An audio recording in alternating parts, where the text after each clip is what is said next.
कभी कभी कड़ी मेहनत के बाद भी सफलता मिलने में देरी हो जाती है। ऐसी स्थिति में धैर्य बनाए रखना चाहिए।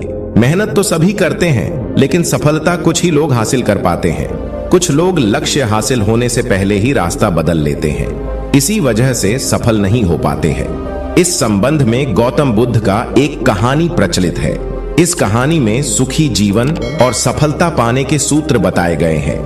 अगर इन सूत्रों को जीवन में उतार लिया जाए तो हम कई परेशानियों से बच सकते हैं और अपने लक्ष्य तक पहुंच सकते हैं। प्राचीन समय की बात है। एक छोटे से गांव में एक सबल नाम का लड़का रहता था। सबल उस पूरे गांव में अपनी आलस्य और कामचोरी के लिए प्रसिद्ध था। गांव के सभी लोग उसे आलसी कहकर ही पुकारते थे, क्योंकि वह पूरे दिन एक पेड़ के नीचे सोया रहता था और अपने भविष्य के बारे में बड़े बड़े सपने देखता रहता था। उसके दिन ऐसे ही आलस्य में गुजर रहे थे। लेकिन एक दिन उस गांव में एक बौद्ध भिक्षु पधारे, जो कि अगले कुछ दिनों तक उसी गांव में ठहरने वाले थे। बौद्ध भिक्षु गांव में भिक्षा मांगते और दिन भर लोगों को ज्ञान बांटते और रात्रि में गांव के बाहर बने बौद्ध मठ में विश्राम करते थे। बौद्ध भिक्षु जब भी भिक्षाटन के लिए जाते और भिक्षा लेकर वापस लौटते, तो वह हर बार सबल को उसी पेड़ के नीचे लेटा हुआ पाते थे। बौद्ध भिक्षु कुछ दिनों तक ये सब देखते रहे और वो समझ गए कि ये लड़का मानसिक आलस्य का गुलाम है। एक दिन जब बौद्ध भिक्षु भिक्षा लेकर वापस लौट रहे थे, तब वह उस लड़के के पास गए। भिक्षु ने सबल से कहा कि बेटे, मेरे पास तुम्हारे लायक एक काम है। मैं चाहता हूं कि तुम उस पहाड़ी की चोटी तक जाओ और वहां से मेरे लिए एक पंख लेकर आओ। लड़के ने लेटे लेटे ही अपना सिर पहाड़ी की तरफ घुमाया और उसकी सबसे ऊंची चोटी तक अपनी नजर दौड़ाई। उसके बाद उसने बौद्ध भिक्षु की तरफ देखा और कहा, यह असंभव है, मैं उस पहाड़ी के शिखर तक नहीं जा सकता, मैं बहुत आलसी हूं।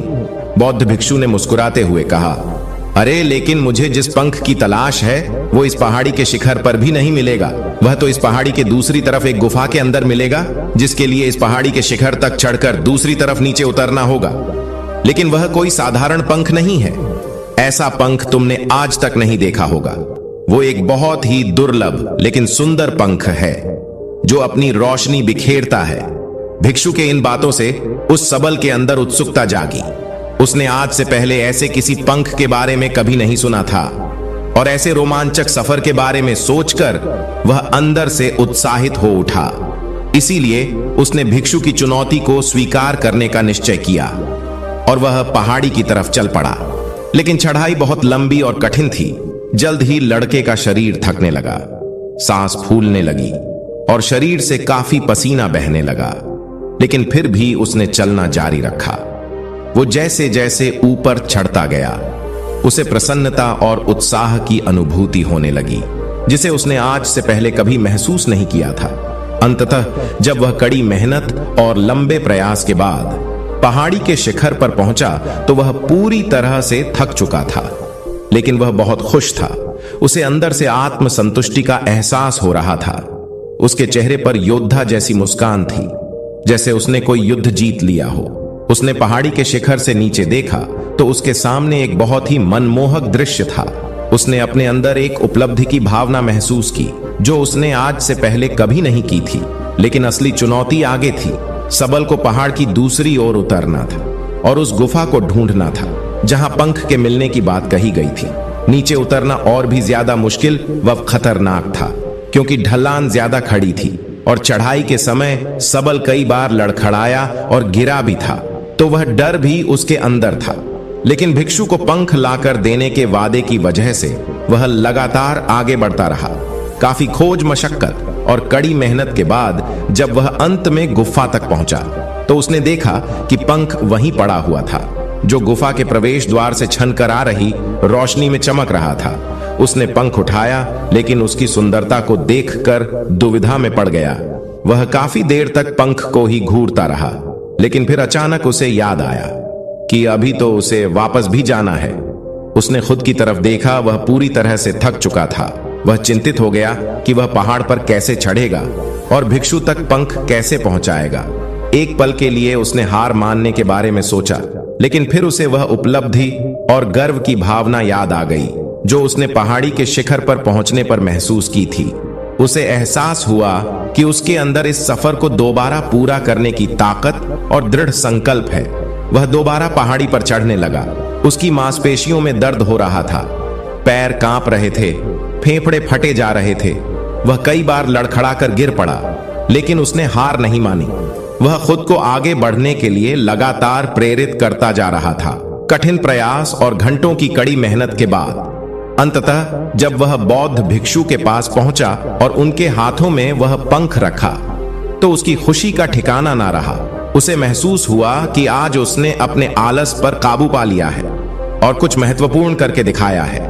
उसके चेहरे पर इतनी खुशी और संतुष्टि का भाव देखकर बौद्धिक इच्छा मुस्कुराई और बोली, बहुत बढ़िया मेरे बच्चे, आज तुमने जीवन का एक बहुत ही महत्वपूर्ण सबक सीखा है कि आलस से कोई ऐसी चीज नहीं है जिसे स्वीकार कर लिया जाए या सहन किया जाए। आलस्य पर काबू पाना एक चुनौती है, यह एक बाधा है जिसे पार करना ही होगा और आलस को खत्म करने के लिए तुम्हें अपना पहला कदम उठाना ही पड़ेगा, अपने लक्ष्य की ओर चलना ही पड़ेगा और तब तक चलते रहना पड़ेगा जब तक तुम अपनी मंजिल को हासिल नहीं कर लेते। सबल ने भिक्षु के शब्दों की गहराई और उसके महत्व को समझते हुए हाँ में अपना सिर हिला दिया। आज उसे एहसास हुआ कि वह हमेशा से ही बड़ी और महान चीजों को करने में सब क्षमता होती है, लेकिन उसके आलस्य ने उसे रोक रखा था। अब वह जानता था कि उसके पास अपने रास्ते में आने वाली किसी भी बाधा को दूर करने की ताकत है। इसके बाद भिक्षु ने सबल को आशीर्वाद दिया और उस गांव से चले गए। इस कहानी से सीखने वाली बात यह है कि जब हम असंभव लगने पर भी अपने लक्ष्य को प्राप्त करने के लिए खुद को आगे बढ़ते हैं, तब हम अपने भीतर एक ऐसी ताकत और दृढ़ संकल्प की खोज करते हैं जिसके बारे में हम पहले कभी नहीं जानते थे। आलस्य पर काबू पाने के लिए हमें खुद को चुनौती देनी चाहिए और बड़े व महत्वाकांक्षी लक्ष्य बनाना चाहिए। फिर चाहे वो लक्ष्य कितने ही मुश्किल क्यों ना हो, हमें लगातार खुद को अपनी शारीरिक और मानसिक सीमाओं से अकेले रहना चाहिए और असफलताओं व बाधाओं का सामना करने पर भी अंदर से मजबूत बने रहना चाहिए। हमें अपने लिए एक नियम बनाकर और उस पर टिके रहकर अपने दैनिक आदतों और दिनचर्या में अनुशासन और निरंतरता भी विकसित करनी चाहिए।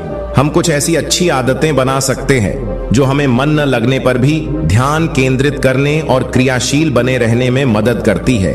एक और महत्वपूर्ण बात, आलस पर काबू पाने का मतलब विकास की मानसिकता विकसित करना है। इसका मतलब चुनौतियों और असफलताओं को विकास और सीखने के अवसरों के रूप में देखना है।